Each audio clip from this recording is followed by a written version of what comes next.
सकाळी साधारण 8:10च्या सुमारास मुंबईहून एक विमान बारामतीच्या दिशेने रवाना झालं। ते विमान 8:50 बारामतीत पोहोचेल अशी अपेक्षा होती, पण बारामतीजवळ येताच त्या विमानाचा अपघात झाला आणि काही क्षणातच बातमी वाऱ्यासारखी महाराष्ट्रभर पसरली।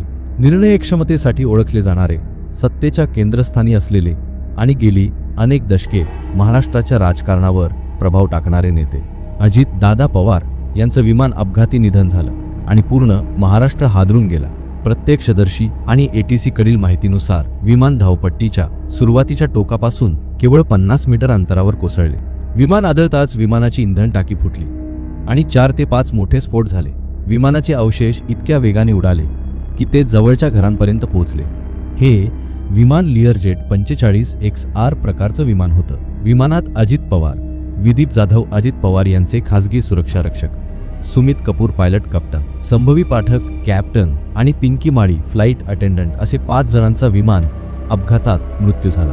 आज आपण त्यांच्या जीवन प्रवासाचा, कार्याचा आणि महाराष्ट्रावर झालेल्या प्रभावाचा मागोवा घेणार आहे। अजित दादा पवार यांचा जन्म 22 जुलै 1959 रोजी पुणे जिल्ह्यातील देहू येथे झाला। पवार कुटुंबाचा राजकीय वारसा त्यांना लाभला, मात्र लहानपणापासूनच ते संयमी, कमी बोलणारे आणि निरीक्षण करणारे स्वभावाचे होते। राजकारण घरात पाहत मोठे झाल्यामुळे सत्तेचं महत्त्व आणि जबाबदारी यांची जाणीव त्यांना लवकर झाली। 1991 रोजी त्यांनी बारामती विधानसभा मतदारसंघातून पहिल्यांदा निवडणूक लढवली आणि विजय मिळवला। या विजयाने त्यांच्या स्वतंत्र राजकीय कारकिर्दीची सुरुवात झाली। बारामतीत विकासकामांवर भर, थेट जनसंपर्क आणि कार्यकर्त्यांवर नियंत्रण यामुळे त्यांनी या मतदारसंघावर मजबूत पकड मिळवली। बारामती हे केवळ मतदारसंघ नव्हे, तर अजित पवार यांच्या कामाची प्रयोगशाळा ठरली। पाणीपुरवठा, रस्ते, शिक्षण संस्था, कृषी विकास आणि सहकार क्षेत्रात त्यांनी लक्ष घातलं। त्यामुळे बारामती विकासाचं उदाहरण म्हणून ओळखली जाऊ लागली। राज्य मंत्रिमंडळात त्यांनी जलसंपदा, अर्थ आणि नियोजन यांसारखी महत्त्वाची खाती सांभाळली। फाईल्सचा अभ्यास, आकडेवारीवर आधारित निर्णय आणि अधिकाऱ्यांवर कडक शिस्त ही त्यांची कार्यशैली होती। त्यामुळे ते प्रशासनावर पकड असलेला नेता म्हणून ओळखले गेले। जलसंपदा मंत्री म्हणून त्यांनी सिंचन प्रकल्पांना गती दिली।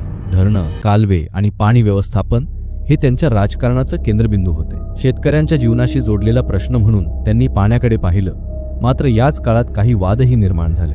अजित पवार अनेक वेळा महाराष्ट्राचे उपमुख्यमंत्री राहिले। या पदावर असताना त्यांनी सत्ता व्यवस्थापन, समन्वय आणि कठोर निर्णय यांचा समतोल साधला। मुख्यमंत्री नसतानाही सत्तेच्या निर्णय प्रक्रियेत त्यांची भूमिका अत्यंत महत्त्वाची होती।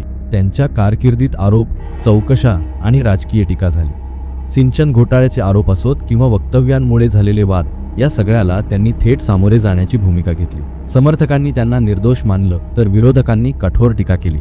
महाराष्ट्रातील सत्ता बदल, आघाड्या आणि फूट यामध्ये अजित पवार यांची भूमिका कायम निर्णायक राहिली। अचानक घेतलेले निर्णय आणि धक्कादायक राजकीय पावले यामुळे ते कायम चर्चेत राहिले। त्यामुळेच ते महाराष्ट्राच्या राजकारणातील पॉवर सेंटर मानले जात होते। अजित पवार कमी भावनिक, थेट बोलणारे आणि वेळेची शिस्त पाळणारे नेते होते। त्यांची भाषा कधीकधी कठोर वाटायची, पण निर्णयात स्पष्टता असायची। कामाला प्राधान्य देणं हेच त्यांचं प्रमुख वैशिष्ट्य होतं। त्यांच्या अचानक अपघाती निधनाने महाराष्ट्राच्या राजकारणात मोठी पोकळी निर्माण झाली आहे। अनेक अपूर्ण निर्णय, अपूर्ण प्रश्न आणि बदललेली राजकीय समीकरणं आता राज्यासमोर उभी आहेत। अजित पवार यांच्या जाण्याने केवळ एका पक्षाचं नव्हे, तर संपूर्ण राज्याच्या राजकीय संतुलनावर परिणाम होणार आहे। पुढील काळात महाराष्ट्राचं राजकारण नव्या दिशेने वळण्याची शक्यता निर्माण झाली आहे। इतिहास अजितदादा पवार यांचं मूल्यमापन त्यांच्या निर्णयांवर, वादांवर आणि विकास कामांवर करेल। पण एक गोष्ट निर्विवाद आहे, ते प्रभावी, निर्णायक आणि महाराष्ट्राच्या राजकारणावर ठसा उमटवणारे नेते होते। अशा नेत्याला आज महाराष्ट्र त्यांना भावपूर्ण श्रद्धांजली अर्पण करत आहे।